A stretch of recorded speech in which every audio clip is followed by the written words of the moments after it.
So some more examples, some more chain rule, some more U-substitution, more.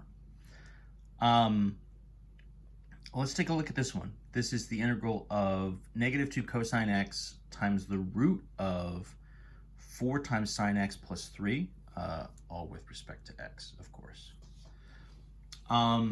So first things first, what the heck? What is happening? So this is trig functions. There are some square roots here. Obviously, sine and cosine have a back and forth relationship, but this has both of them in here together.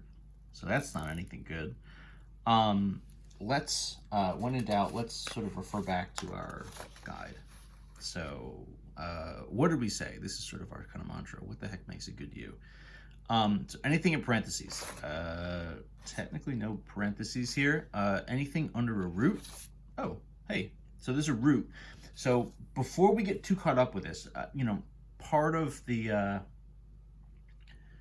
this is going to be weird advice. I was going to say something like, don't think too hard about this.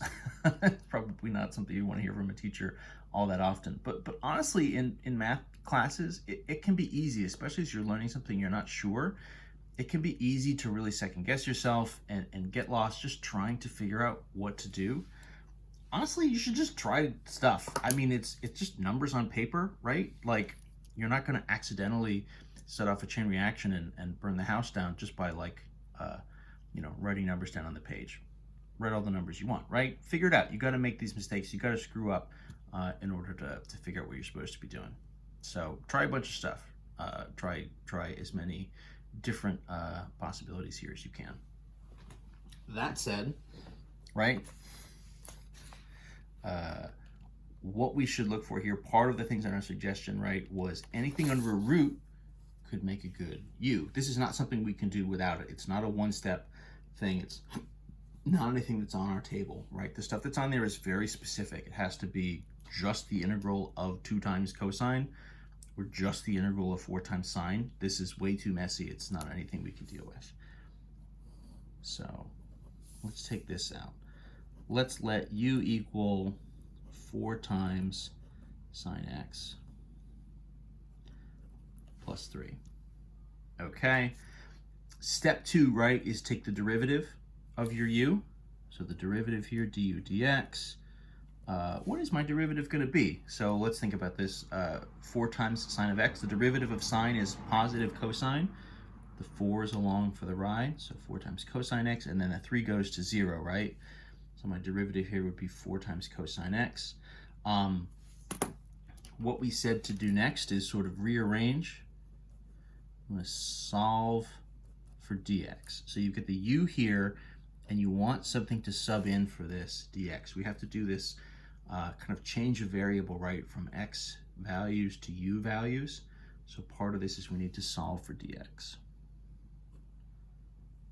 Right, dx. Now that just looks like a mess. I'm just going to rewrite it. Solve for dx. So that process is always going to be the same. Dx multiplies across, right? Du would be 4 times cosine x times dx. And then if you do just a quick division by the 4 cosine x, what we're going to get is dx equals du over that derivative, right? These couple steps are literally always going to sort of have the same pattern to them. They're always going to have that same flow. So as you do these, you'll be able to kind of jump a few steps here and there to kind of speed things up. Back to the original, right? So let's start to sub this stuff in. So this is -2 cosine x. This is a root, right? So times the square root of u. U is here. And then times my dx, which is du over 4 times cosine x.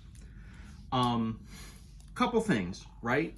So we obviously get, there's some numbers here. There's a -2, there's a 4. This is square root. We're going to have to deal with that. Any kind of roots we're going to end up writing as 1/2 powers, so that'll be a part of it. And then these extra cosines. But what's happened, right, and kind of tells us that we're on the right track, is I've got a cosine up here, and I've got a cosine down here, and they're going to cancel each other out. The cosines will cancel. I like to sort of just do this just slightly so you can still read it, right? So cosine is going to cancel cosine. And so I'm going to be left with, so this is the integral, this is right, kind of -2 over 4 square root of u du, right? Cosine wipes out. I have these kind of numbers here. It's fine. This, of course, would be a 1/2. And then this integral, this root, I can write as a 1/2 power. So let's call this -1/2 in front, the integral of u to the 1/2 du. So this thing that originally was like relatively long and kind of messy becomes a pretty short, just like fraction-based power rule, right? We can just add 1 to the exponent, divide by that new power, and we're on a roll. -1/2 stays out front, right? Times what? U 1/2 plus 1 would be 3 over 2, right? 1 and 1/2. Divide by 3/2. This is indefinite, so we have plus c. A couple fractions to clean up, and then of course we got to resubstitute back into here. What's this going to be? -1/2. Dividing by 3/2 is like multiplying by 2/3. So then part of what happens here is these 2's will cancel.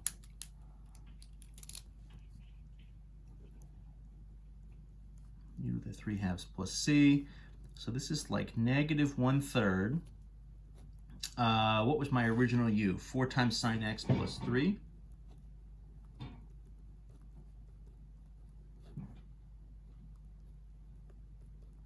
The whole thing is raised to the 3/2. That's a perfectly acceptable answer. That's totally fine. You could write the 3/2 power as a root, right? Would be sort of the square root of the quantity cubed, right? It doesn't really matter. I mean, if you can write it like that if you want. The book might have it written like that. I'm going to say let's just leave it like this for now until we have to actually sub any numbers into there. So let's just leave it. Let's try another one. One of the other things that we said we should watch for are powers on E. So anything that has an E involved would be something where we should sort of look for the powers there. So how about, what could we do? Nothing super fancy. How about just like 5x e to the 2x squared dx.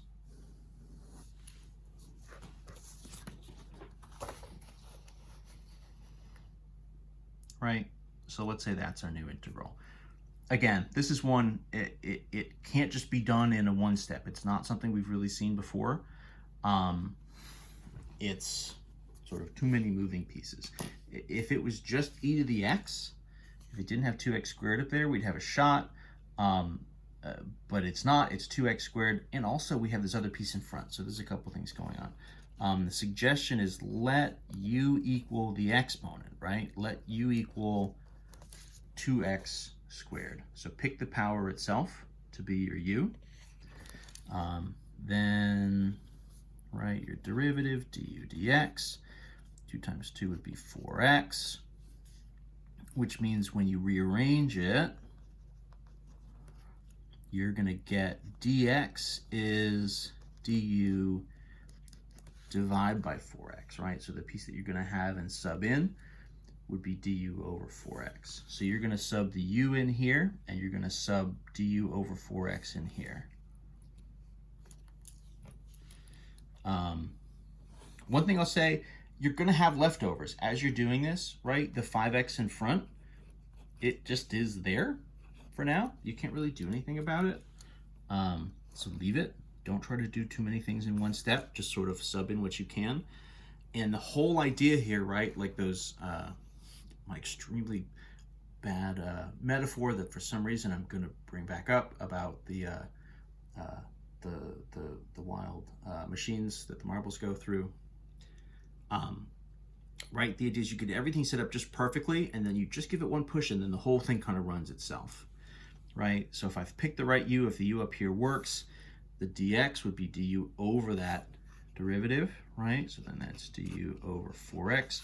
You would say to me, the problem here, right, with sort of keeping this from being sort of nice and clean is having this mixture of x's and u's, but x cancels x, right? So when that happens, you kind of know you're on the right track. You know you're on the right path if you can get those x's to cancel away. This is really, right, we can kind of gather these two numbers here as a fraction.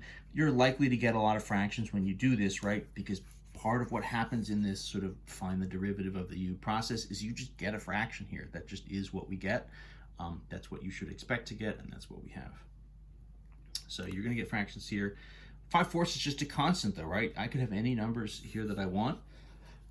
If there are no x's, if there's no other variables, if it's just numbers, then it doesn't matter. It's just along for the ride. So this would be 5/4 e to the u du. E to the u du, right, is the same concept as e to the x dx. So this would just be 5/4 times e to the u plus big C, right? It's its own derivative. It's its own antiderivative. Only if this and this match exactly, right? So u and du means we can do this. 2x squared and dx, right? That's not just an x. This is more, right? There's more stuff happening there. And so if you have more things, right, as a part of your original setup, you have to deal with it. We can't just copy and paste. Would be nice, but that's not how it goes. Sub back in for this u, my final version here would be 5/4, right? E to the 2x squared, that original power, plus big C. Whoops, 5/4 e to the 2x squared plus big C. Sorry for being out of frame there for a second. That's the concept.